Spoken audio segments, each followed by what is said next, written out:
जंगल का राजा बना बंदर।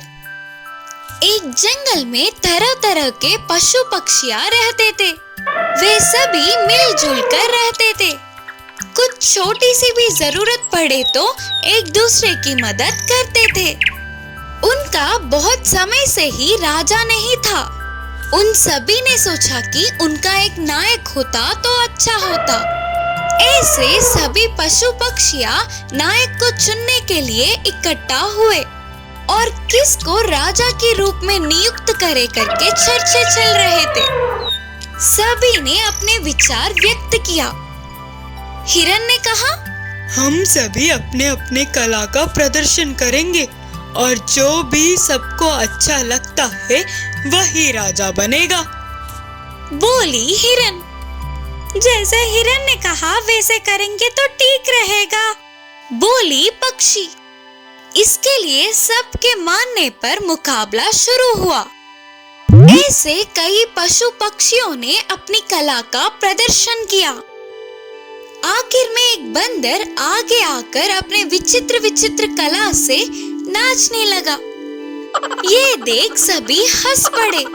बंदर के कारनामों से प्रसन्न होने वाले पशु पक्षियों ने उसे अपने राजा के रूप में चुना।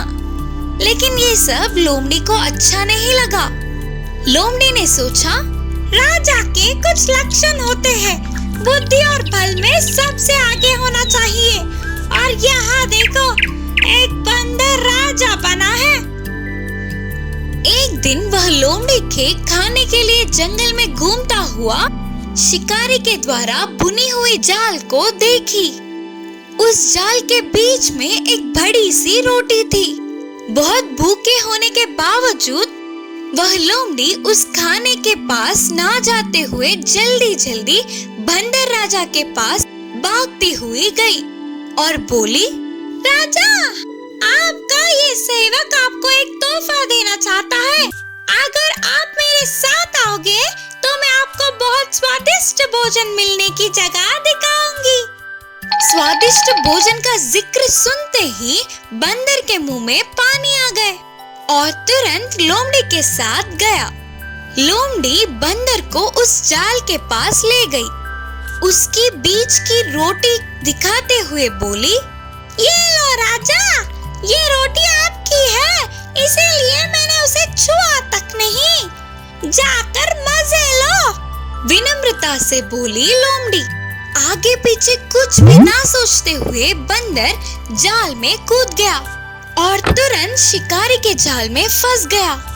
अपनी मासूमियत से फंसने वाले बंदर राजा को वही छोड़कर हंसते हुए चली गई लोमड़ी।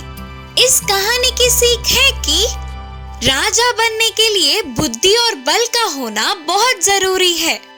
दो हिरनों की दोस्ती। एक जंगल में दो हिरने थे। वे बचपन से ही बहुत अच्छे दोस्त थे। वे दोनों कहीं भी एक साथ ही जाते थे और एक साथ ही खाने के लिए आहार कमाकर मिल बांट कर खाते थे और उनकी भूख मिटने के बाद पूरे जंगल में खुशी से उछलते थे। एक बार ऐसे ही आराम से रहने वाले हिरनों के पास हवा में उड़ते हुए आने वाले कौवे ने चिल्लाया, भागो भागो, शिकारी यहीं पर आ रहा है, तुरंत भागो यहाँ से। उस कौवे की बातों को सुनते ही दो हिरने एक क्षण की भी देरी ना करते हुए उधर से भागने लगे। बहुत दूर आने के बाद उन्हें पता चला कि वे रास्ता भटक गए। भाग भाग कर थक गए होंगे ना, तो उन्हें बहुत तेज की प्यास लगी, लेकिन कहीं पर भी पानी नहीं दिखा। पानी की खोज में और थोड़ी दूर गए। एक जगह पर मटके में थोड़े से पानी दिखे। पहले से ही दोनों हिरन बहुत प्यासे थे। ज्यादा पानी पीने पर ही उनकी प्यास बुझेगी। उस पूरे मटके के पानी पीने पर भी उनमें से एक की भी प्यास पूरी तरह से नहीं बुझेगी।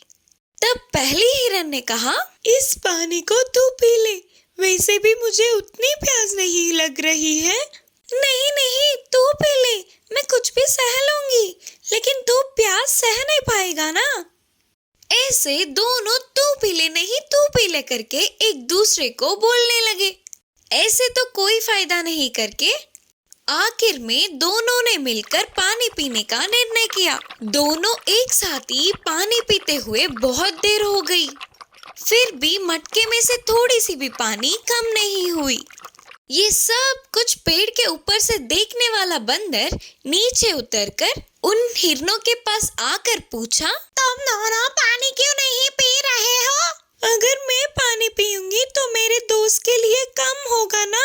मैं तो मेरे दोस्त के लिए ही नहीं पी रही हूँ। उनके जवाब को सुनकर बंदर चौंक गया और बोला, तुम लोगों ने एक दूसरे के लिए त्याग किया है। दोस्त हो तो तुम दोनों के जैसे होना चाहिए। बोलकर उनकी बहुत तारीफ की। उसके बाद वह बंदर पास की एक छोटी सी तालाब के पास ले गया। उधर दोनों हिरणों ने पर्याप्त पानी पीकर अपनी प्यास को बुझा लिया।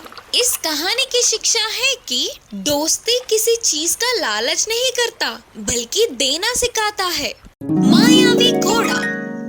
एक जंगल था। उस जंगल में कभी कभी एक राक्षस आकर अपने भोजन के लिए हाथ आए हुए जानवर को ले जाता था। उस राक्षस के आने पर अपने प्राणों को हथेली में रखे डर डर के रहते थे सारे बाकी के जानवर। इस बार वह राक्षस आया और सारे जानवरों को डरा के बकरी को उठा ले गया। इसी जंगल में एक घोड़ा था। वह बहुत ही सीधा साधा था, लेकिन उसके मासूम होने के कारण उस जंगल के बाकी के जानवर उसे हमेशा चिढ़ाते थे। हिरन ने कहा, अरे ओ घोड़े, इस पूरे जंगल का चक्कर काटना होगा, मुकाबला हो जाए क्या? फिर लोमड़ी ने कहा, हाँ, वो क्या भागेगा, ऊपर से डरा हुआ। बोलते हुए लोमड़ी चिढ़ाने लगा। उन बातों से सारे जानवर हंसकर चिढ़ाने लगे। मैं सबकी तरह ही हूँ ना, लेकिन फिर भी मुझे ये क्यों रुलाते हैं ये लोग हमेशा। मैं इनके साथ नहीं रहूंगा, कहीं दूर दूसरी जगह चला जाऊंगा। सोचते हुए उदास होकर उधर से चला गया घोड़ा। इससे अकेला जाने वाला घोड़ा डर डर के आगे बढ़ने लगा। इतने में उसके सामने एक अनोखा रूप प्रत्यक्ष हुआ तो घोड़ा और डर गया। उस अनोखा रूप ने कहा, नहीं दोस्त, मैं तुम्हारी मदद करने आया हूँ। लगता है तुम किस परेशानी में हो। तुम्हारी परेशानी बताओ, मैं दूर करूँगा। ऐसे उसके इतने अच्छे से बात करने पर घोड़े को बहुत हिम्मत मिली और उसने अपनी सारी परेशानियों को बताया। फिर उस अनोखे रूप ने कहा, तुम्हें देखकर मुझे बहुत दया आ रही है। ठीक है, कोई बात नहीं, मैं तुम्हें मायावी घोड़ा में बदल दूंगा। उससे तुम तेजी से भाग सकोगे, किसी से भी जीत सकते हो। बोलकर उसे मायावी घोड़े में बदल दिया। वह बहुत शक्तिशाली बनने पर घोड़ा बहुत खुश हुआ और तेजी से भागते हुए अपने लोगों के पास आया। क्यों रे, फिर वापस आ गया? मुकाबले करने के लिए तैयार हो क्या? इसके कारनामों को देख लगता है कि यह किसी न किसी दिन मरेगा ही। उनके साथ ही बाकी के सारे जानवर भी घोड़े को चिढ़ाते हुए हंसने लगे। फिर भी उन सब के बातों को अनसुना करते हुए घोड़ा बस चुपचाप घास खाने लगा। फिर थोड़ी देर बाद बड़े बड़े आवाजें करते हुए राक्षस वहां आया तो सारे जानवर डर के भागने लगे। राक्षस लोमड़ी को उठाकर ले गया। इस बार राक्षस के पीछे ही घोड़ा तेजी से भागने लगा। फिर राक्षस के साथ युद्ध के मैदान में उतरा। आखिर में मायावी घोड़े के हाथों राक्षस मर गया। लोमड़ी को लेकर घोड़ा अपने लोगों के पास आई। ऐसे उतने बलशाली राक्षस को घोड़े ने किस तरह हराया करके लोमड़ी अपने बाकी के सभी जानवरों से बोली। सारे जानवर चौंक गए। फिर घोड़े ने कहा, हमारे बल जानने के लिए हम आपस में मुकाबला करना नहीं, बल्कि हमारे दुश्मन से जीतना काफी है। तब सारे जानवरों ने घोड़े को छिड़ाने के लिए क्षमा मांगा। उस राक्षस से पीछा छूटने पर सारे जानवर खुशी से घोड़े को अपना नेता बनाया। बुद्धिमान विकास। एक गांव में अनुषा और विजय नाम के दोनों पति पत्नी थे। वे दोनों ने अच्छे से पढ़ा उनके विकास और निकास नाम के दोनों बेटे थे। विकास 8 साल का था तो निकास 3 साल का था। उन दोनों में विकास बुद्धिमान था। वह अपनी माँ की हर बात को अच्छे से सुनकर उसका गहरा विचार करके सवाल पूछता हुआ अपने डाउट्स को क्लियर करता था। ऐसे विकास जितना बुद्धिमान था उतना ही शैतान भी था। अपने छोटे भाई निकास को हमेशा रुलाता था। एक दिन विकास स्कूल से वापस आकर बोला, माँ, मुझे पैसे दो ना, मैं कुछ खरीदूंगा।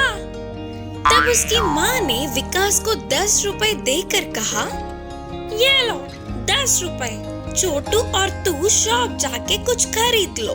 फिर दोनों भाई शॉप जाते हैं। आंटी, मेरे छोटे भाई के लिए एक चिक्की और मेरे लिए एक बिस्किट पैकेट दो। तब शॉप आंटी ने विकास के मांगी हुई सारी चीजें देकर हाथ में 4 रुपए दिए। अरे, और 4 रुपए बच गए, मैं इनसे और क्या खरीदूं? आंटी, इन 4 रुपयों से 2 मिठाई दे दो, करके बोलकर उन्हें लेकर बाहर आके, चलो तू ना चिक्की खा। ठीक है भैया, बोलकर निकास उस चिक्की को धीमे धीमे चाटते हुए थोड़ा थोड़ा चबाकर खा रहा था। ये सब उनकी माँ घर से देख रही थी। ऐसे निकास की चिक्की कितनी देर खाने पर भी खत्म ही नहीं होती। इतने में विकास बिस्किट पैकेट के सारे बिस्किट्स खा लेता और मिठाई भी एक खाकर बस दूसरा खाने ही वाला था। ये क्या विकास, अपने छोटे भाई को 1 रुपया दिलाकर तूने सारे रुपए खरीद लिए? ये गलत बात है ना? माँ, छोटू को ब्लड नहीं है करके डॉक्टर ने कहा था ना, और चिक्की खाने से तो ब्लड आता है, इसीलिए छोटू को मैंने चिक्की दिलाया। बोलकर विकास ने अपनी बुद्धि से जवाब दिया। विकास के इस जवाब से उसकी माँ को पहले गुस्सा आने पर भी मन में विकास को पाठ पढ़ाना ही होगा करके निर्णय किया। एक दिन अनुषा गुड़ की मिठाई बना रही थी। तब उस स्वादिष्ट खुशबू को पहचानने वाले विकास और निकास, माँ मुझे दो, मुझे दो, माँ मुझे दो मिठाई, माँ मुझे दो मिठाई। रुको रुको, गरम है, हॉल में जाकर बैठो, मैं प्लेट में डालकर लाती हूँ। चलो रे छोटू, हम जाकर बैठते हैं, माँ ले आएंगे ना हमारे लिए, करके बोलकर अपने छोटे भाई को लेकर हॉल में बैठे इंतजार कर रहे थे। थोड़ी देर बाद उनकी माँ दोनों प्लेटों में मिठाइयाँ रखकर लाई। तो विकास अपने आप को रोक न पाते हुए विकास अपने प्लेट को लेकर देखा तो उसके प्लेट में बस एक ही मिठाई थी। वही उसके छोटू का प्लेट मिठाइयों से भरा था। माँ! यह देख विकास गुस्से से अपनी माँ से कहा, क्या हुआ मेरे बच्चे? फिर विकास ने गुस्से से कहा, माँ क्यों आपने छोटू को इतने सारे मिठाई दिए और मुझे बस एक ही दिया? हाँ बेटा, छोटू को ब्लड नहीं है ना, और गुड़ खाने से ब्लड आता है, इसीलिए छोटू को इतने सारे मिठाई, करके जवाब दिया। तब विकास को अपनी गलती का एहसास हुआ और विकास अपने मन ही मन सोच रहा था कि अरे रे, अगर मैं छोटू को एक बराबर दिलाता तो मुझे भी मिठाई उसके बराबर मिलती। सही है ना माँ? बोलकर उस एक ही मिठाई को थोड़ा थोड़ा करके खा रहा था।